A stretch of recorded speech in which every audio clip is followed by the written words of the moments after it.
The first game of the Chicago Public Schools football season was less than 2 weeks away when the players of Englewood's Robeson High School gathered for practice on a humid August afternoon, all 11 of them. That's the bare minimum needed to field a team, but their coach, Fabre Collins, a Robeson alum and former NFL linebacker, was unfazed. While big suburban high schools regularly draw 100 or more players, Robeson has only 128 students. Collins knew he had to take what he could get. "I tell the guys, no. One rule is you can't get hurt," he said. As the population of many Chicago neighborhood high schools dwindles, thinned by competition from charters, magnets and even other neighborhood schools, their athletic programs are also taking a hit. No sport is more endangered than football. 14 CPS high schools dropped their teams this season, and while the casualties included Whitney Young, a 100 student colossus, most of the schools had fewer than 300 students. A diminutive student body can make it difficult to field a squad in a sport that, thanks to specialized positions and frequent injuries, needs plenty of athletes. The Illinois High School Association has no minimum roster requirement, but teams that reached the state's small school finals in recent years averaged 40 players.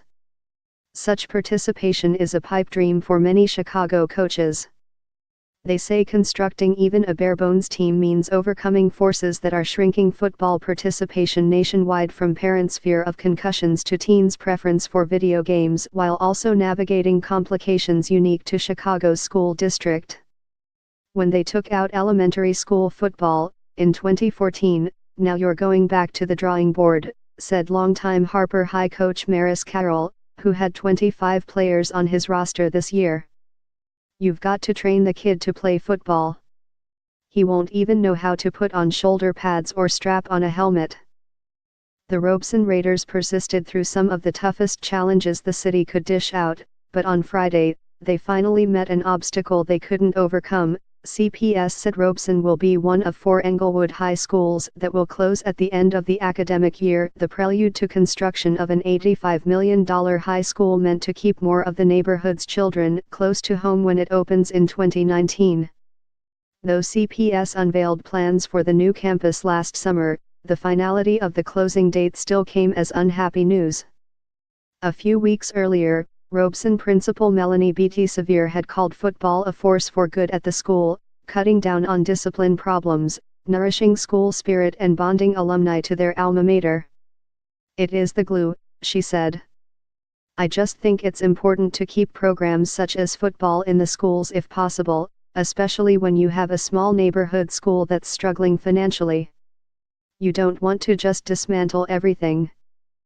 Robeson High, named after the late activist, entertainer and college football star Paul Robeson, opened in 1977 at 69th Street and South Normal Boulevard.